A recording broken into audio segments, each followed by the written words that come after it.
पिछले वीडियो में हम लोगों ने विकास को प्रभावित करने वाले कारक के बारे में पढ़ा था।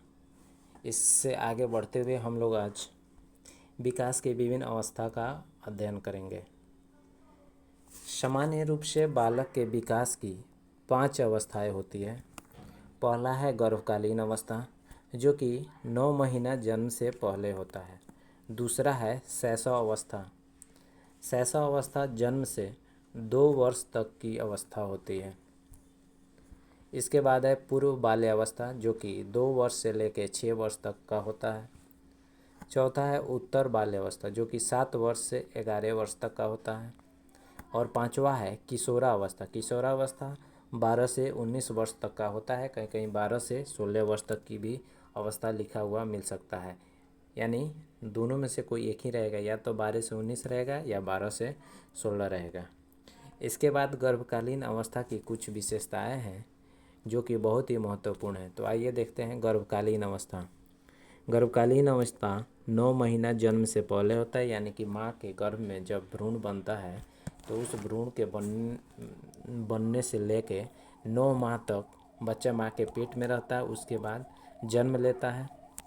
तो गर्भकालीन अवस्था विकास की गति अन्य अवस्थाओं से तीव्र होती है। इसमें समस्त रचना, भार, आकार में वृद्धि तथा आकृतियों का निर्माण इसी अवस्था में होता है।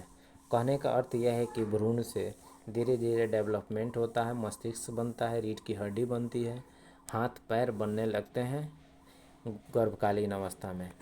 इस अवस्था में होने वाला परिवर्तन मुख्यतः शारीरिक होता है, यानी कि माँ के गर्भ में जब भ्रूण बनता है तो भ्रूण से शरीर का डेवलपमेंट होता है मुख्य रूप से। इसके बाद है कि मानव का शारीरिक विकास 2 अवस्थाओं में होता है। पहला है मस्तकाओमुखी प्रक्रिया और दूसरा है निकट दूर विकास कर्म। मस्तकाओमुखी प्रक्रिया में पहले मस्तिष्क यानी सिर का विकास होता है, फिर शरीर के अन्य भाग का विकास होता है। और दूसरा है निकट दूर विकास क्रम। तो इसमें पहले केंद्रीय भागों का विकास होता है, तब निचले भागों का विकास होता है। अर्थात पहले शरीर का जो केंद्रीय भाग है, जैसे मस्तिष्क हुआ, रीढ़ की हड्डी हुआ, इसका विकास होता है। और फिर उसके बाद दूर वाले अंग जैसे दोनों हाथ, दोनों पैर, उंगलियां इत्यादि का विकास शुरू होता है। इसके बाद है शैशव अवस्था। शैशव अवस्था जो कि जन्म से 2 वर्ष तक का अवस्था होता है। इस अवस्था में ज्ञानेंद्रियां ही बच्चे के लिए शिक्षक का कार्य करती है। भाषाई विकास इस अवस्था में आरंभ हो जाता है। इसमें बच्चा डगमग डगमग चलने वाले से सक्रिय बनता है। पहले बच्चा लुढ़कना और फिर चलना सीखता है। शारीरिक विकास की दृष्टि से इसमें सबसे तेज़ी से वृद्धि होता है। इस अवस्था को खतरनाक अवस्था, अजीबोगरीब अवस्था, पुनरावृत्ति की प्रवृत्ति, आत्मकेंद्रिता, स्वप्रेमी, नैतिकता का अभाव, अनुकरण की प्रवृत्ति, सामाजिक भावना का उदय तथा मानसिक प्रक्रियाओं के विकास में तीव्रता देखा जाता है। इसके बाद है पूर्व बाल्य अवस्था, जो कि 2 वर्ष से 6 वर्ष तक की अवस्था है। तो पूर्व बाल्य अवस्था में बच्चा जिज्ञासु प्रवृत्ति का होता है। यह अवस्था स्कूल पूर्व की अवस्था भी कहलाती है, समूह पूर्व की अवस्था भी कहलाती है। इस अवस्था में बच्चा खिलौनों के साथ ज़्यादा समय व्यतीत करता है। बच्चे जो होते हैं अहंकारपूर्ण व्यवहार करते हैं। इस अवस्था में भाषाई विकास की दृष्टि से महत्वपूर्ण समय होता है, अर्थात इसी अवस्था में भाषा का विकास शुरू हो जाता है। इसके बाद है उत्तर बाल्य अवस्था। उत्तर बाल्य अवस्था जो कि 7 वर्ष से 11 वर्ष तक की अवस्था होती है। इसमें इसको प्रारंभिक स्कूल की आयु कहा जाता है। इस अवस्था में बच्चे का नैतिक विकास होता है, इसलिए इसे नैतिक विकास की अवस्था भी कहा जाता है। इस अवस्था में बच्चे समूह का निर्माण करते हैं, इसलिए इसे समूह आयु अवस्था भी कहा जाता है। बच्चे इसमें ज़्यादा साफ सफाई पे ध्यान नहीं देते, इसलिए इसको गंदी आयु की अवस्था भी कहा जाता है। उत्तर बाल्यावस्था में बच्चे समूह में रहना पसंद करते हैं, इसलिए दोस्ती करना शुरू कर देते हैं और उसमें अधिक समय भी व्यतीत करते हैं।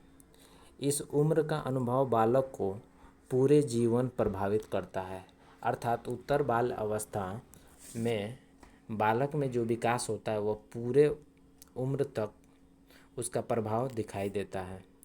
इसके बाद है किशोरावस्था। किशोरावस्था का काल 12 से 19 वर्ष है, कहीं कहीं 12 से 16 वर्ष भी हो सकता है। किशोरावस्था को पहचान के संकट का सामना करने वाला अवस्था भी कहा जाता है। किशोरावस्था तनाव और तूफान की अवस्था कहलाती है, जैसा कि स्टैनले हॉल के द्वारा कहा गया है।